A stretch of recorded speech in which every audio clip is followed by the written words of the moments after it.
Bloom News Brief.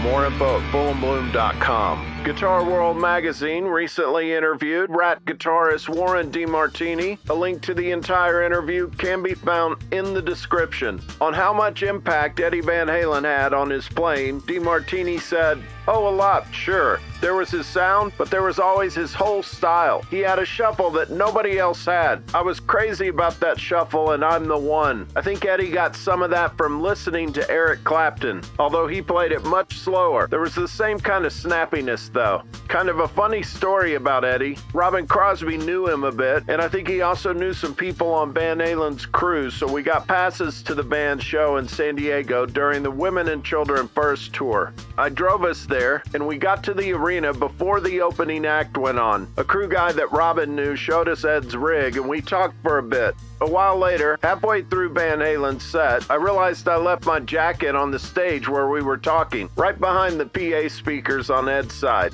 My keys were in the jacket, and losing them was not an option. My pass got me backstage again, so I climbed the stairs to the stage level and saw my jacket 20 feet away. Nobody was looking, so I went for it. Halfway to my jacket, I paused and took in the view from Ed's world. The band was surrounded by the sold-out arena. Then Ed started moving to his left, and for a few moments his spotlight hit the two of us. Right when the monitor guy noticed me, I took a few more steps, grabbed my jacket, and booked on playing Charvel guitars. That started because of the first two Van Halen records. The first Van Halen album was a boogie body, but the second one was clearly a Charvel. That was part of the revolution Ed started, where you could put together your own guitar. A friend of ours happened to get a job at Charvel, and for a little while we could buy guitars and necks that were seconds. You could get a guitar or a neck for cheap, so that's what I did. Then I'd buy hardware and pickups and that kind of thing. Skip ahead a few years, and I got a message from a friend who was a graphic artist at Charvel. "Grover Jackson wants to see you." I immediately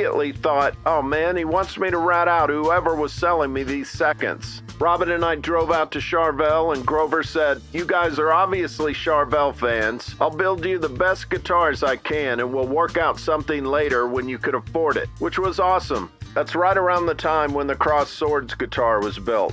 On almost joining Dio, I got a call from Jimmy Bain, who asked me to come down and jam. I said sure, and I went down to Joe's garage in the valley. I plugged into my rig and started warming up on Man on the Silver Mountain. Ronnie walked in and said, "You got the gig." He said, "We never played it like the record. We always played it really fast." After that, we started working up material sort of chronologically, starting with Rainbow and then on to Black Sabbath stuff. It sounded amazing. When I played that riff from the Mob Rules and Ronnie came in, I thought I'd died and gone to heaven. But then as we got into his solo stuff, it just didn't match my style very well. The mirage of it working out kind of evaporated. But man, for a few days, it was heaven. A link to the entire interview can be found in the description. More news at fullandbloom.com.